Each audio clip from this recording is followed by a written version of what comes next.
Thank you guys for coming out today. You guys want to introduce yourselves real quick? I am Jessica Chertock. And I'm Nia Marie. And where are you guys from? I'm from Long Island, New York, but I live in Manhattan now. And I'm from Philadelphia. So what brought you guys to the city? I go to NYU. And actually work brought me here. I work in the production department at Universal Music Group. Were you guys making music before you guys came to the city, or was it something that you started once you got out here? Yeah, I started making music when I was 12, actually, and I did my undergrad at Five Towns College and majored in songwriting. And yeah, I started in music when I was about 6, playing violin, and then started writing when I was about 12 as well, like 12, 13, and then went to Berkeley for my undergraduate, and now I'm going to Southern New Hampshire University / Berkeley for my graduate degree in music business. What kind of music would you say that you guys make? Mine is pretty commercial pop, I would say. And I'd say mine's like pop R&B. Yeah. And, when you guys first started making music, was it through school or just was like a hobby that you guys picked up on your own? What drew you guys to music? It was definitely more of a hobby that I did on my own. I went to school because I loved doing music. And yeah, I started violin at 6 in like elementary school when they like sign you up for an instrument. So yeah, from then on I just continued into piano as well, and then going to Berkeley. What was the scene like out in Philly musically? I mean, there's everything in Philly. A lot of classical for me, because that's what, I did. There's a lot of jazz. Music scene's pretty big. But I actually never really got to experience too much of it, like when I was getting older, because I ended up, college and then in high school and everything. But yeah, I have a bunch of friends that are really in the scene right now, so it's really cool. And then for you on Long Island, what would you say the experience was like? So my experience was I spent a lot of time in studios writing, and I still do that a lot on Long Island, because performance-wise, it's very punk based out in Long Island, and I'm more about the songwriting anyway. Great. So we have a little game of Jenga set up here with some questions. Some of them might be from far left, some of them are music related. I just want you guys to pull out and then just answer the questions or do whatever it says on there, and we'll play that for maybe like 10 minutes and then we'll switch to a more serious note. So whichever you guys want to start, just we have to like, okay. Yeah. Oh God. Okay. I feel like this is a terrible. Oh God. I'm just failing. That's all right. You don't got to worry about like following Jenga rules too specifically. I'll take it. Okay. Favorite Kanye song? Oh God. I'm blanking on the one that I really love, but let's go with All the Lights. All the Lights? Yeah. Great song. You a Rihanna fan? I am. Right. Yeah. So all right, my turn. Should I just pick one off the top? Yeah, don't struggle like I did. The best day of your life you can remember. Wow, this is a really hard question to answer. Yeah. I don't think I could think of one off the top of my head. Best summer of my life was 2012. I did the Berklee College of Music program, and that was the best summer of my life. Did you guys meet at Berkeley by chance? Or? We didn't actually. We just went to Berkeley, but missed each other. We met each other at a recording studio. They were having a party. Flex Studios. Yeah. In New York, and they were having a party, and we have mutual friends, and guitarist Juan Arango is the same. So yeah. So you want to pull one? Okay, I will. I'm going from the top this time. Okay, what inspired you when you were younger? Artist wise, when I was little, I have to go kind of cliche. Michael Jackson was a big inspiration for me. He, like, I have the earliest memories of his music and like actually feeling emotion behind them, and yeah, just like falling in love. Like I remember when I was little and I like was mad at something and I just like was hearing like the bad lyrics in my head. Like that's how deep it is for me with Michael's music. So yeah, Michael Jackson. You remember where you were the day he passed? Both of you guys. Oh yes, I do. I was at the mall with my mom and we were driving up to the parking spot. And all of a sudden on the radio, we like heard like Michael Jackson had just passed, and it was like, this is not real. Like, what are they talking about? And we sat in the car for a good like 10, 20 minutes listening to the radio, and then we walked inside and everyone was on their phones. Everybody around us was like kind of freaking out. So Right. it was a weird time. Definitely a weird time, especially all the controversy like between him that we all know. But yeah. Do you remember where you were? I can't remember where I was before, but I walked into my parents' bedroom and they were watching the news and kind of just blurted it out. Yeah. Michael Jackson passed away, and I was just kind of in a state of shock. I was like, there's no way. Yeah, exactly. Yeah. It was like, I was like, this is fake news. yeah. Yeah. That's how we all, I remember when he passed, I was like probably in like middle school, and I was in some community center in my neighborhood, and one of my friend's little brother, he just ran in and just blurted out like, yo, Michael Jackson's dead. And then just being a kid, I just remember like the adults in the room, they all turned on like the radio. There's a Rush on the radio, and everybody was in shock. Their jaws dropped. Like, it didn't really even hit me because I was so young. But looking back on it, I just like to ask people that because I'll never forget where I was. So I just like same. to think about I'll that. never forget. Yeah. Whose turn was it? I think it's my turn. Yes. Okay. Oh, stop taking off the top. Fine. All right. I'll do this one. Oh, That was an easy one. I went for the struggle, the struggle piece. What would you buy first if you win the lottery? Oh. I don't know. Probably a vacation. I'd buy a vacation first, put the rest in the bank because I desperately need one. Where would I go though? I don't know. Yeah, I know maybe that's Thailand. Everywhere. Did you record out there? Do you have like a specific place that you would want to record?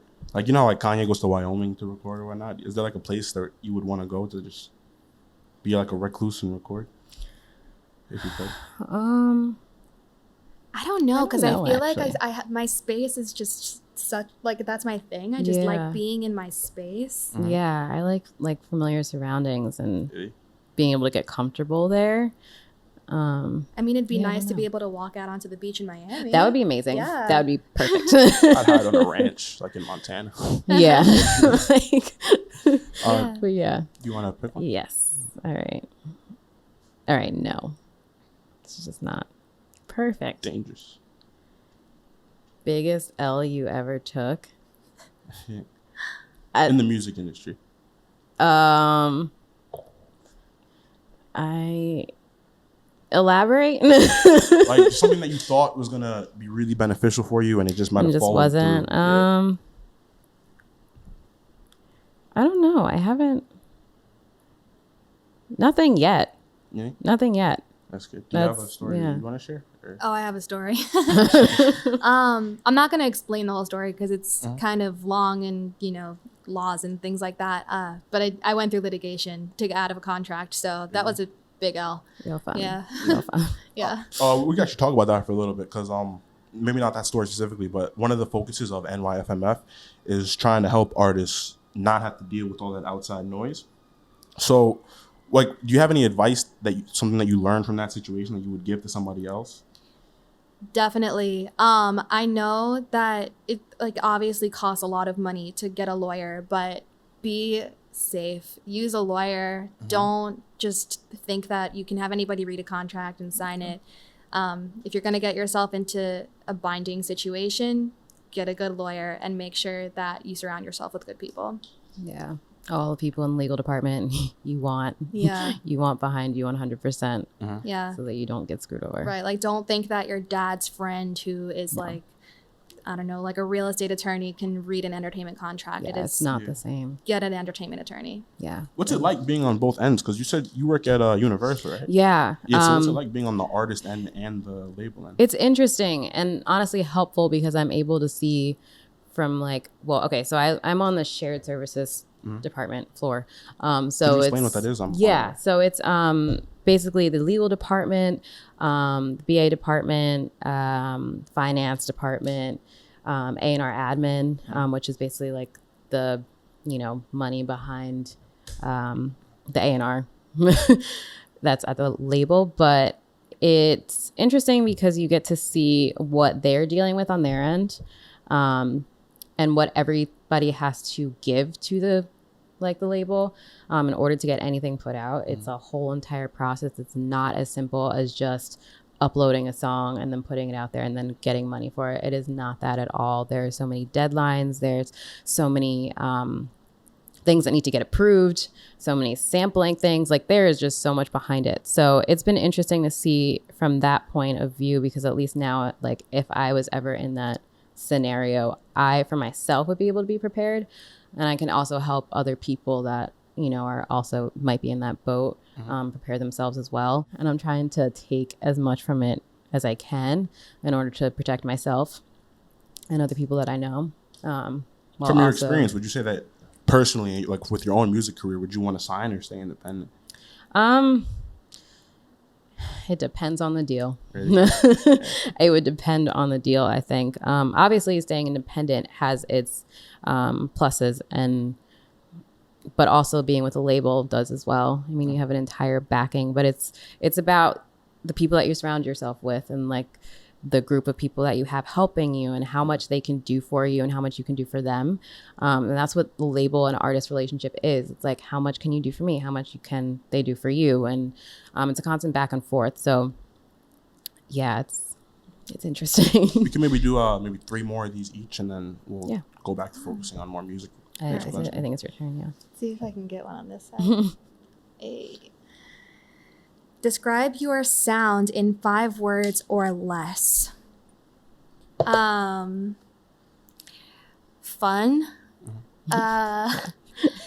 Deep. Wow, this is really hard because every song is so different. Like instrumentally acoustic. But I also use synths. What is that? 3? Like 7, but 7? All right. Yeah. Okay.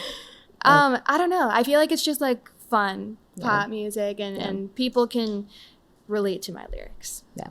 That's awesome. Okay. Finally. Would you rather find love or blow up musically? If you had to pick one. Oh God. There's so many back and forth. Okay. I think, okay, this is what's going on in my head. You'd want to find love because at the end of the day, I mean, love is what you have. You know, it's not, I mean, you also have music always, everywhere. But personally, I think life is about finding those relationships and people you really care about and can always have. Blowing up musically, it's not always guaranteed to stay. Yeah. And I mean, hopefully you find the love that does stay.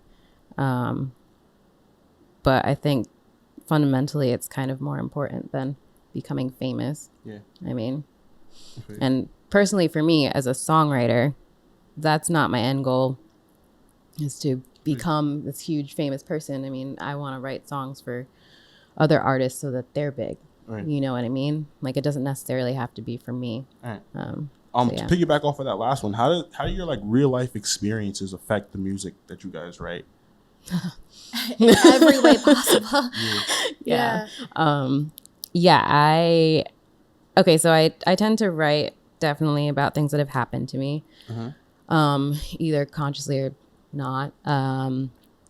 But also I like to write stories generally for other people. I want to tell other people's stories.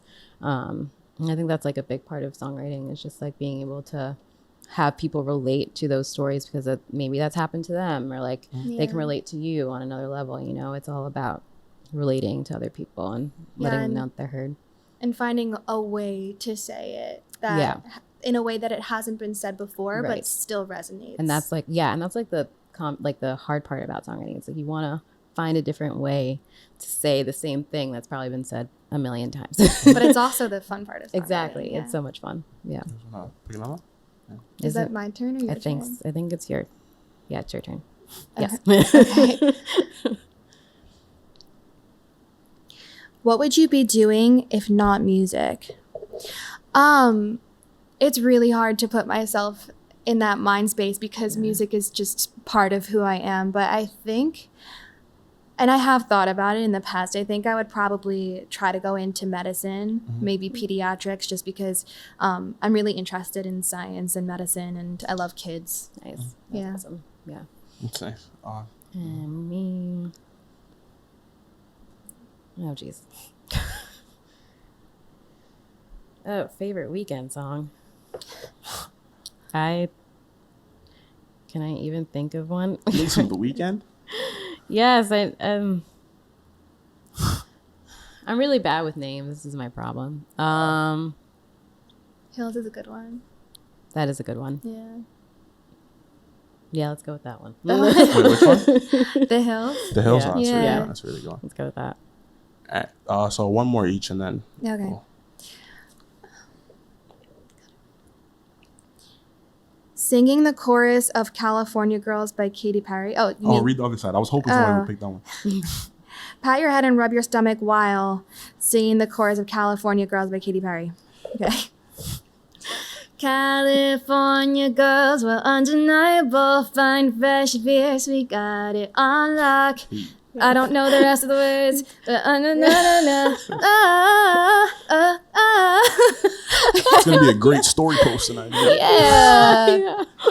I never Remember thought that I would time ever you do that. Patted your head and rubbed your stomach. Are these So this will be the last question from Jenga, then I have a Okay. couple more questions. Cool. Favorite thing to do after recording? Honestly, just relaxing. And I don't know, like, so when I'm recording with my producer, JP, we end up being in the studio for hours and hours and hours, usually until like 2, 3 in the morning. So at that point, we're just really tired and really exhausted. But yeah, just hanging out, just chilling, relaxing, like maybe just drinking a beer or something. Just because I just put everything out there, so it can be exhausting, but fun.